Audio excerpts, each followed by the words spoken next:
Allah Subhanahu wa taala di luar alam atau di dalam alam bagi Ustaz?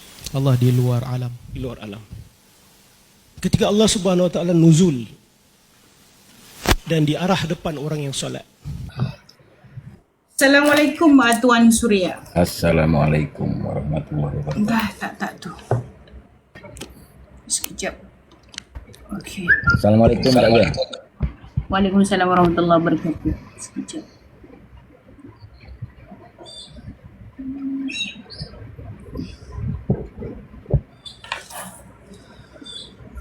Selamat berpuasa Kak. Selamat berpuasa. Bila puasa Ustaz Surya?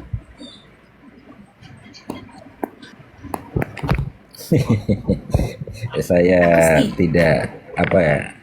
Saya ikut dengan ketentuan pemerintah saja. Ketentuan negara mengatakan Ya, belum 4 hari diumumkan bulan, kan? hari bulan gitu ya. Ya karena kita ini kan seorang yang mukolet ya. Jadi tugas kita itu ikut saja. Ikut Umar. Jadi banyak benda yang harus kita pelajari. Jadi begini ya. Perbedaan antara kita dengan Wahabi itu begini. Kalau kita itu kan orang yang bertaklid. Ya maksudnya bertaklid itu apa? Ya cukup dengan kitab, cukup dengan kalam ulama kita. Itu sudah sempurna. Itu sudah sempurna karena makom kita itu makom taklid. Berbeda dengan Wahabi. Wahabi itu makom dia makom Quran dan Sunnah. Jadi harus ada dalil dari Quran, harus ada dalil dari hadis. Walaupun dia itu tidak tahu maknanya, yang penting ada ayatnya. Ya, jadi begini Kak ya, ini menggelitik pada saya itu. Saya tadi scroll YouTube ya. Saya melihat perdebatan antara Nur Derus dengan Salman Ali. Bila tu? Di mana Nur Derus itu bertanya dengan Salman lama. Hanya saya scroll tadi saya jumpa.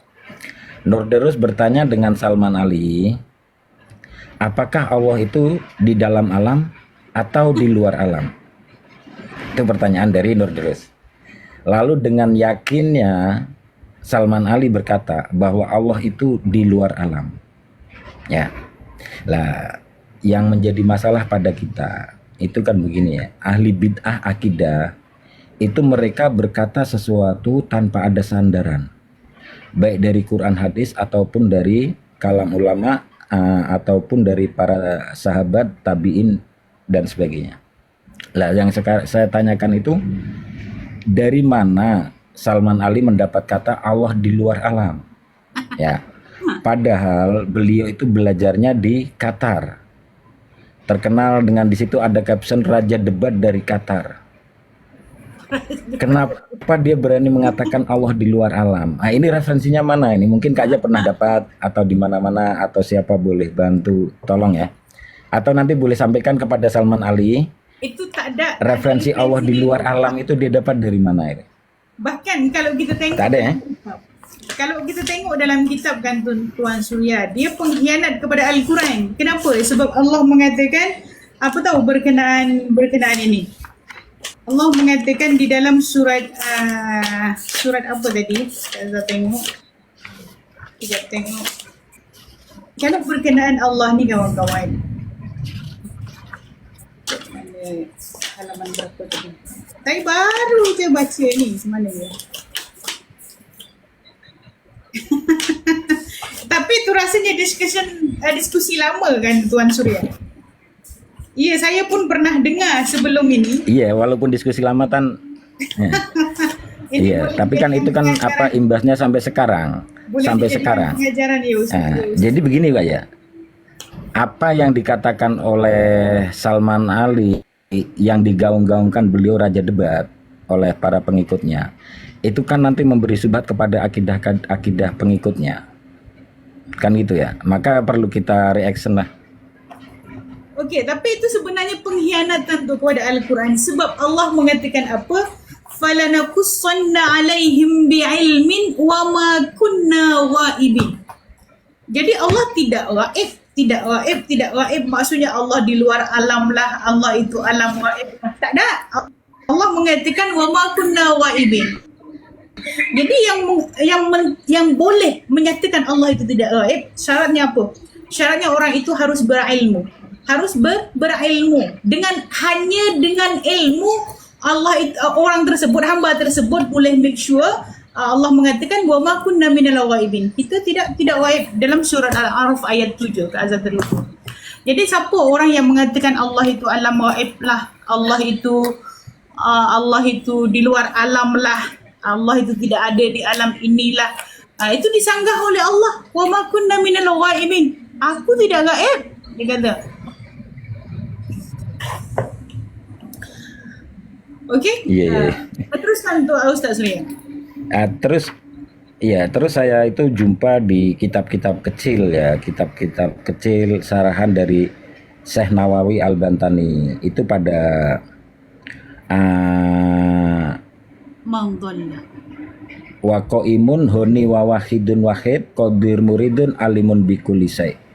Ini pada sifat qiyamuhu binafsihi ya. Allah itu layah taju ilal makan. Di situ dituliskan bahwa tidak boleh mengatakan Allah itu di luar alam ataupun mengatakan Allah itu di dalam alam. Ya, jadi yang saya heran itu begini ya. Orang mengaji sampai Qatar, sampai Madinah. Ya, bertahun-tahun di Madinah, bertahun-tahun di Qatar. Kenapa dia tidak celik dengan kitab-kitab kecil yang ada di sekitar kita? Padahal kitab-kitab kecil itu sudah menjelaskan, ya, apa tu? Alif nak. sudah menjelaskan perkara-perkara seperti ini. Apa nanti siapa ni Alif Nakmi tadi dia sebentar Tuan Surya. Sepertinya dia mencabar siapa ni? Ya. Mangdalla annah kana an wairihi al-ilm afdal. Okey. Ini dia kata barang siapa yang sesat tidak tahu masalah ilmu nahwu, dia bercerita masalah ilmu nahwu kawan-kawan. Dia debat dengan siapa? Siapa namanya tu? Seperti dia mencabar siapa ni? Alif Nikmi. Ini itu kawan-kawan. Dia bercerita masalah apa itu tamyiz dengan hal tu, itu ilmu nahwu. Ilmu nahwu yakni apa itu hal? Hal itu adalah menjelaskan sesuatu yang belum samar, yang masih samar. Isim nakiroh yang dibaca mansub tetapi dia menjelaskan hal yang masih samar. Dia punya predikat belum ada lagi. Itu tamyiz. Kalau tamyiz, bila tamyiz itu predikat dia ada. Siapa tu? Ayo jelaskan follower Kaza apa tu hal dengan tamyiz. Siapa dia tu? Boleh naik atas lah. Kita cerita bab masalah akidah, dia pergi cerita bab ilmu nahwu dah. Kenapa? Nak tunjuk hebat ke? Sampai melaung-laungkan kepada follower Kak Azhar tu, kenapa? Okey, lanjutkan dah Tuan Surya. Iya, sebenarnya kalau kita baca kitab-kitab kecil yang beredar di Nusantara, ini kan sudah menjelaskan bahwa dasar-dasar akidah itu kita dididik dengan beberapa sifat 20 di mana kita tidak bisa mengatakan tentang Allah dengan sesuka hati. Ya, seperti wujud, qidam, baqa, mukhalafatul lil hawadisi, qiyamuhu binafsihi. Itu kalau kita mau mempelajarinya, itu insya Allah kita selamat dari beberapa akidah yang sesat seperti Wahabiyah atau Salafi atau Qadariyah, Jamiyah dan sebagainya. Namun pertanyaannya, orang yang mengaku ahlu sunnah wal jamaah ini selalu mereka-reka cerita tentang zat-zat Allah, di mana pelajaran beliau itu bukan calang-calang ya, Madinah, Maroko, iya seperti itu. Padahal kalau kitab-kitab kita itu kan sudah menjelaskan ya,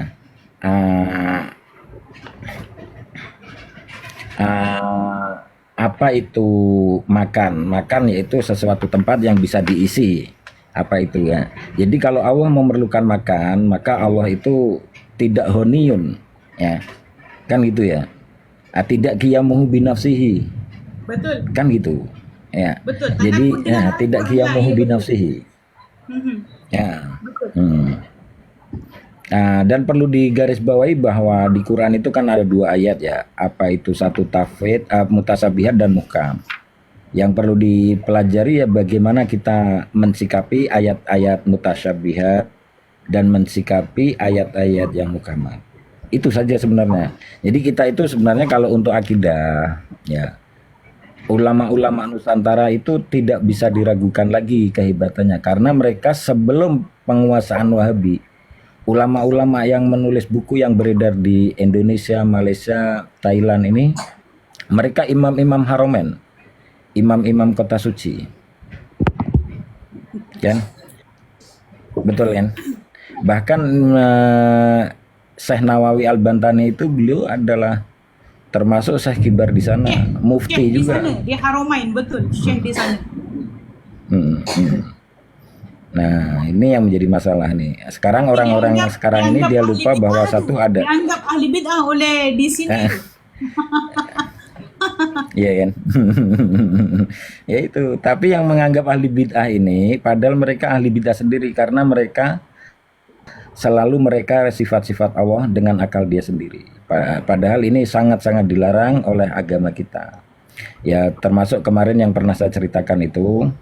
Dulu di zaman sahabat Umar itu ada seorang suka bercerita tentang ayat-ayat mutasyabihat dengan sesuka hati, itu dicambuk punggungnya oleh sahabat Umar. Ya termasuk Wahabi sekarang ini. Kan gitu ya. Oke, monggo ini ada tamu yang Jadi, baru, mungkin mau menambah. Jadi Tuan Surya begini, Ustaz Surya. Kalau Kaza boleh bagi nak tanya kepada Tuan Surya supaya dia ambil faedah daripada kawan-kawan di bawah ini. Jadi masalah akidah ini bukan hal yang furuk. Maksudnya kita di dalam masalah akidah, kepercayaan kita kepada Allah ini tidak boleh diambil hal yang sepele orang kata. Maksudnya kita betul-betul harus refer kepada anjuran apa yang ulama salaf katakan, yakni melalui ustaz-ustaz yang sanad dia sambung kepada Rasulullah. Kenapa? Sebab al-isnad minaddin. Jadi kalau hari ini ada orang mengatakan dirinya sebagai ittiba' salaf, tetapi kalau pada hakikatnya dia punya akidah ini condong kepada tajsim, maka apa yang perlu kawan-kawan di live TikTok Kak Azani buat, Ustaz Surya? Ijtihad, maksudnya macam mana orang awam ini hendak membezakan supaya tidak terjerumus kepada ustaz-ustaz, tidak terjerumus mengikuti ustaz-ustaz yang mana akidahnya condong kepada mujassimah. Apa ijtihad orang-orang awam yang perlu dibuat, Tuan Surya?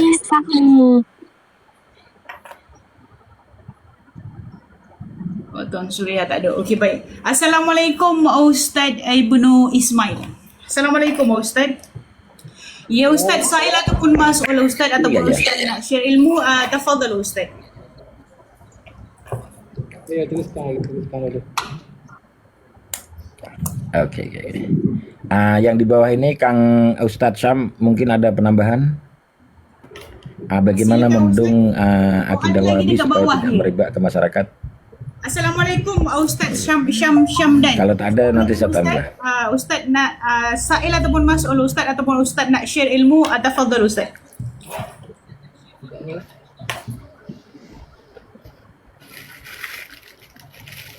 Ustaz di bawah sekali, ada lagi ke?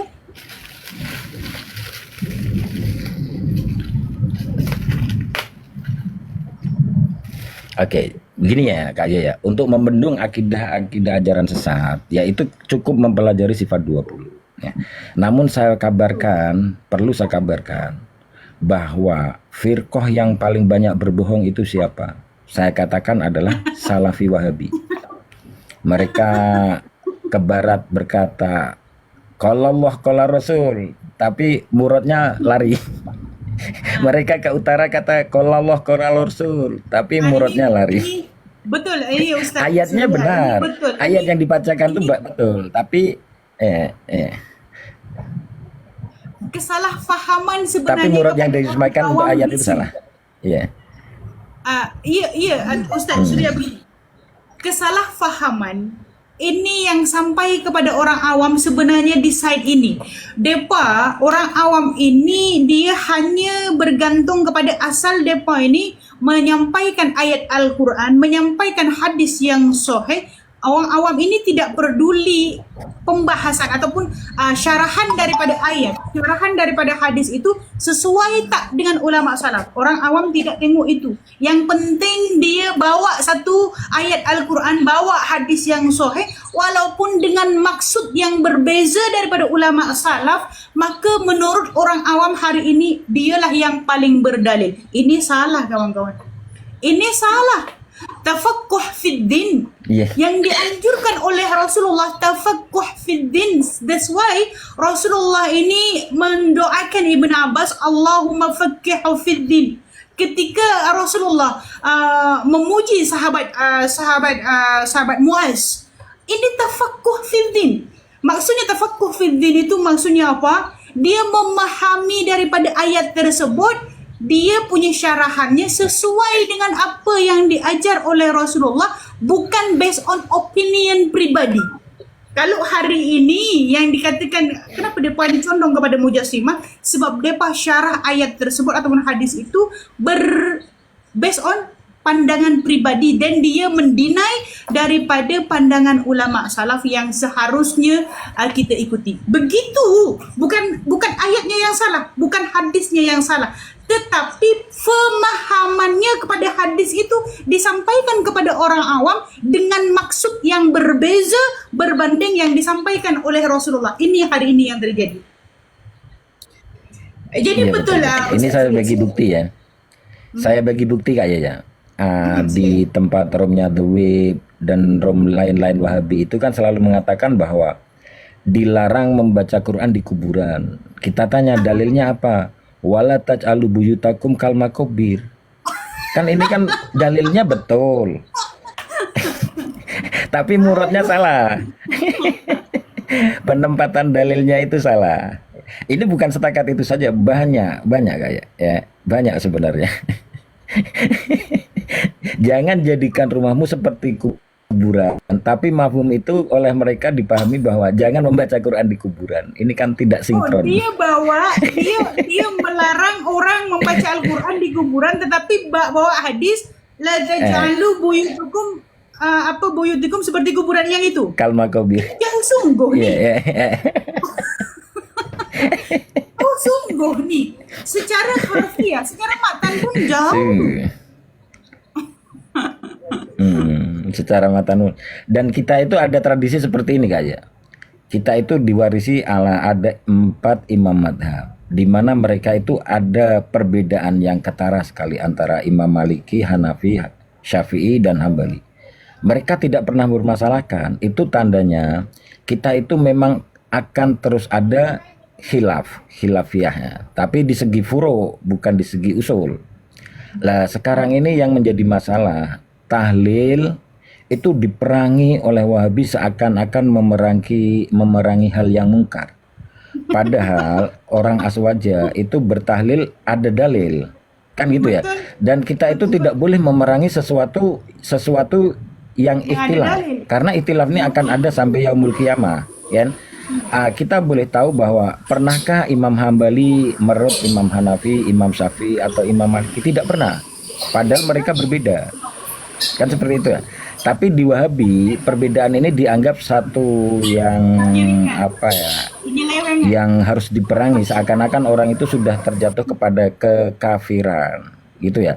Yang perlu kita perangi itu yang hal sifatnya yang memang betul-betul mungkar, dan itu memang wajib kita untuk amar ma'ruf di situ. Tapi bagi Wahabi tahlil ini merupakan satu kejahatan sehingga orang itu harus diperangi dan benda itu harus dicegah.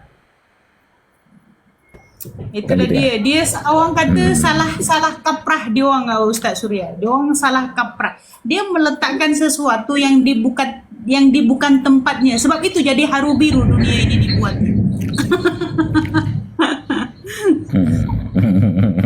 Jadi kita yang menjadi mangsa kita sebenarnya azwajani yang harus mentata balik, ulang supaya orang awam itu tidak beragama based on haru biru yang sudah dirosakkan oleh depa ni. Depa ni sebenarnya apa rosak kenapa? Sebab dia ni meletakkan sesuatu yang bukan tempatnya. Sehingga agama hari ini menjadi haru biru, masyarakat gaduh sesama sendiri, yang sana faham ini, yang satu faham macam-macam hari ini terjadi. Jadi yang jadi mangsa hari ini azwaja, ustaz-ustaz azwaja ini kena rutin hari-hari menjelaskan kepada masyarakat bahwasanya penjelasannya ini begini, yang itu tidak sesuai, sebab itu tidak dinakal oleh mana-mana ulama-ulama yang mutaqaddimin. Walaupun ustaz azwaja dengan slowly menjelaskan, tapi dihentamnya juga dengan depa ni. Iya, iya. Jadi begini Kak ya, saya izin turun dulu, tapi sebelum turun akan saya bacakan hadis Nabi. Jadi hadis ini dia warid sampai yaumul qiyamah ya, tidak pernah bisa dibuang ya, karena ini hadis Nabi ya.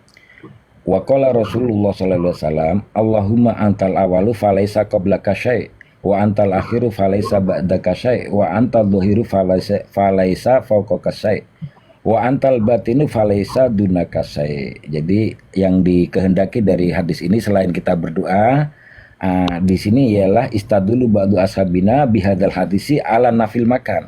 Jadi hadis ini menjelaskan bahwa Tuhan Allah kita itu ternafi dari makan dan wala yamuru alaihi zaman. Gitu ya. Jadi cukup sekian dari saya. Wallahul muwaffiq ila aqwamit thoriq. Minta maaf jika ada kata-kata yang salah. Assalamualaikum warahmatullahi wabarakatuh. Waalaikumsalam.